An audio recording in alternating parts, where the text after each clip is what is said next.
Everybody shut up and action. Is Kaiji a good anime? Oh my days. Let me put it like this. If you've seen Squid Game and if you liked Squid Game, you will love this anime. It is essentially Squid Game before Squid Game. It is the story of this guy named Kaiji who is in debt, and now he has to play games to absolve himself of his debt, because if he doesn't absolve himself of this debt, he will be forced to work in mines until he pays it off. Do hard forced labor until he pays it off. That is a scary prospect because everything alludes that you will not be surviving that entire forced labor journey. So he is playing these skillful games where he must understand the gimmick behind them to try and survive. It's not like Squid Game in the chance of, oh, I must cross the boundary and I must play red light, green light and reach the end. Oh, I must figure out how to work with people. Oh, I must figure out how to do this or that. These are common games that we played in our childhood with very little skill behind them. It's just your physical expertise or just knowledge, but there's no trick behind them to ensuring success.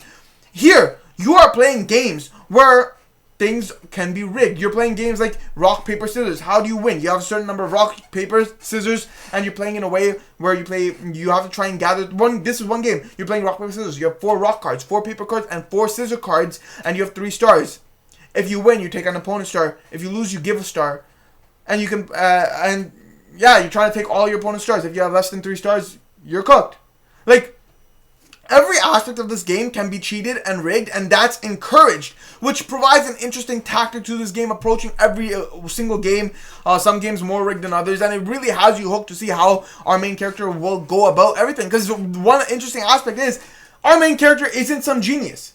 He is some absolute loser that has no prospects in life, has no common sense, but he does have street smart, and he is able to manipulate and understand his way through things. But also at the same time, he's a naive, nice guy. He doesn't understand people will try to manipulate him to help him win, and he's very trusting of the people around him. He will trust that, okay, if I sacrifice myself here, you'll save me there. Oh, but there's a chance of betrayal. Nah, I got faith that they will rescue me. He is very naive. He is very trusting in humanity, even though he knows how harsh and how evil mankind can be. Yeah, he remains true to himself. It is a very interesting anime understanding Kaiji's character, even though the number of times you want to punch this guy in the face.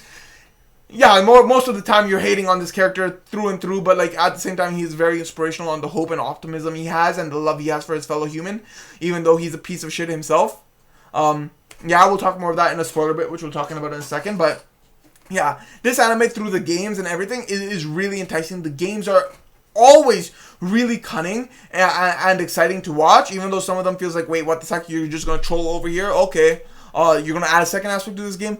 Okay. But it is really fun to watch. I mean, season 1 was kind of stale, or not stale in a sense, it's just the games felt, after the first game, the games felt a little boring. I mean, like, the games just, like, they were interesting to watch, but, like, the way the games developed just felt like, yeah, no, that is not the craziest thing, but at the same time, the story just has you hooked to see, will Kaiji survive or not, what will happen next. But then, season 2, that's where the games go crazy. You're hooked through and through, trying to see what will happen next. Will Kaiji outsmart his opponent? How will he overcome the rigging? Like, rigging's plain as day, but if you can overcome it and rig it in your own way to make the rig favor you instead, that's all you, baby. You got this. Honestly, this anime really has you hooked through and through, but the biggest criticism I have is the pacing is some of the worst I've seen in anime history, bro. Like, I know people criticize One Piece pacing, but I don't find One Piece pacing bad. I criticize, like, the worst pacing I've seen in anime is, like, the Chimera Ant arc from Hunter x Hunter. Hunter x Hunter is a golden anime, but, like, that Chimera Ant arc, let me put it like this. I love anime. I watch a bunch of crappy anime just because I like watching anime, and I'm like, oh, you know what? I want to watch it, so I'll watch it. I'm hooked to the isekai genre. Every season, new isekais come out. They tend to be complete garbage, but, like, you know, I'll still watch them because I just enjoy watching anime. But the pacing in that Chimera Ant arc was so horrendous. Like, even though I hear the story is absolutely phenomenal, I could give zero craps about the story. Like, the story wasn't bad. It didn't reach any point of phenomenalness, but, like, people say as it progresses, it gets better and better. But I just reached a point where the pacing was so horrendous, I quit watching anime for half a year. And then I just binged that season and binged that arc in, like, at 16 times speed and got through it, watching the visuals, not hearing the story in the slightest, and then just continuing back after the arc ended, and it was beautiful and a beautiful anime once again. But that arc was we're not even going to talk about. But in this anime, the pacing doesn't reach that horrendousness, but it is so goddamn slow. Like, these games take forever. Like, yes, you're hooked. You want to see what happens next, but oh my goodness gracious, the pacing is so goddamn slow. I was watching this anime at 2 times speed, reading at 2 times speed. I usually watch anime at 1.5 times speed if the animation feels like it feels frame by frame. Like, the animation just flows a lot more smoothly if I put it at 1.5 times speed, and that's how I've been enjoying anime. But some anime I've watched at 1 time speed because the animation is really gorgeous and flows smoothly. But for most anime, watching at 1.5 times speed makes the animation flow smoothly, so I enjoy watching at that speed. But here, I put it at 2 times speed, and it was still absolutely horrendously slow. But, you know, the story still has you hooked deeply, so you push through and enjoy the story. And by the very end of Season 2, you're just absolutely hooked to the games. The games are far more interesting, far more beautiful, far more intriguing in the aspect of how you'll approach them, how you'll conquer these games. You don't understand through and through, and you keep learning as you go. It is different in the sense that it's not like you can figure out as you play. It's just you're learning as you go and seeing how he does it, which is... It's different from something like Scooby-Doo where you can watch along and figure out who's the actual villain. Whereas here, it's like you can't even figure out how you would approach the game because you don't know everything. You're learning as you go that, oh, Kaiji's figured something out here, figured something out there, and that's why he's doing this and that. And it does have you hooked and enticed, but it's different. That's not a bad thing. It's just different types of storytelling, and that's just how it is here. But yeah, this anime was beautiful. It's just the pacing that is holding it back. There is a live action too, which is surprising, but I'm not going to bother with the live action. I am good with the pacing. The pacing here was horrendous, but the animation, the story, everything about that was beautiful. I really like this anime. I give it a solid 80%. The real thing is that 20% is literally being thrown off just for some minor things, and mainly for that goddamn pacing. The pacing was just... yeah. But now let's talk about spoilers. 3, 2, 1, here we go. There's actually not much I want to talk about in spoilers, but, you know, oh my god, the games they were playing, jeez, bro. Like, the pachinko game has you on edge on how you approach playing against a rigged machine. This is like playing slots and trying to rig it in your favor. It's that a slots machine that's rigged against you, but you're rigging it in your favor. Like, the way the tension is constantly developed. Oh, I'll activate a rig. No, my plan is not coming into procession because I predicted that. Oh, I'll activate another rig. Oh, my plan's coming into succession again. But now luck is coming into the fray, and luck is what saves me. It is really exciting to watch from that perspective, and that most of these stories have you hooked. The dice playing game that he plays when he's underground, that is another one that has you hooked. Seeing him get cocky, and the cockiness bringing your downfall. You keep going from phases of I love this character to I hate this character. You deserve going down there. You deserve to be in debt. The phases you go through with this guy are insane. Like, at the beginning, it made no sense. Like, you're being dragged in because of your friend's debt, because they said they couldn't find your friend, and then you find your very friend that put you there at the games. Like, what the hell? Why are you there to begin with now anyway? That makes no sense. And while that makes no sense, at the beginning, once that thing is out of your mind, it becomes a good anime once again. But why he's there to begin with just made no sense. He shouldn't have been in there to start with.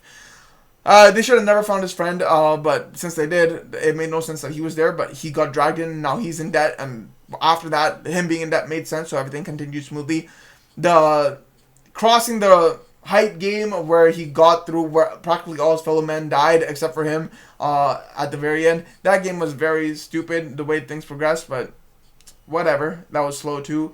And then his final game with the big boss, he played that card game with Tonegawa. That was one of the most exciting moments of season 1. And then when he got cocky and wanted to take out Hyudo or whatever the big boss's name was, yeah, that was absolutely crazy. That he tried to rig a person like that, and he got called out and crushed entirely and lost all his fingers to that. That was wild. He got too cocky, and you low-key, you were rooting for him, but at the same time, you're like, you don't deserve to win. You should be taking advantage of people's rigs. Don't rig it. Don't rig against them, because you don't understand the concept of rigging. You made it far too easy for them to mess up your rig if they figured it out.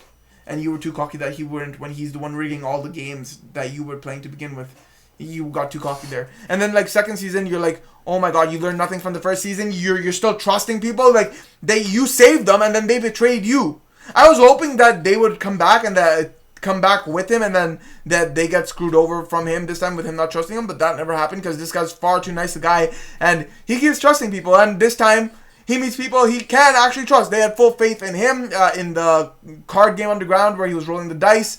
No, it wasn't a card game, it was a dice game. But yeah, they had full faith in him when they were playing the dice, and they continued to have full faith in him, giving him all their money when he went and played pachinko for them and himself, making sure that he was saving all of them. They had faith in him. They even put him, they had so much faith and gratitude towards him that they actually saved someone who had no reason to be saved with them, but other than that, the other guy's father said, "Oh yeah, please save my son," before he died, and he honored that promise, going from being a billionaire, a millionaire, to suddenly going broke. People are so sketchy, people are so hardy for money that the people that gave him money so that he could win, and the people that he made millionaires from their investments, they were too hard struck for their money that they weren't willing to help him and give him a little bigger share because he was going to split it with everyone. Like, I mean, obviously, what you do with your money is your decision.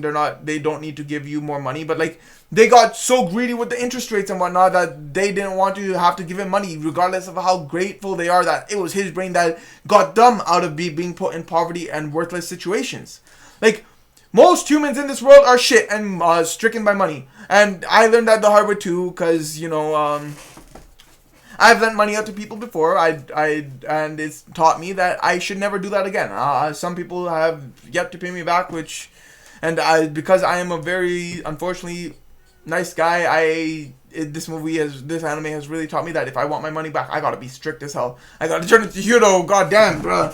But regardless of that, this movie also is a reflection of your life, myself, like, I don't know why I'm talking about myself here, but like, this anime has taught me a lot. So movies are a big part of my life. I learned a lot about myself, the world, people around me from movies, and a lot of movies I watch, they tend to inspire me, but a lot of times I also see myself in characters, and I see elements of the characters which I dislike, which I know about myself, and I'm like, I dislike about myself, I need to change that. There are elements I see about myself, and I'm like, I'm so glad I'm like that, I need to work on that a lot more, or something or the other. Or I see elements of how I want to be, and I know and I want to understand how to change myself to be more like that.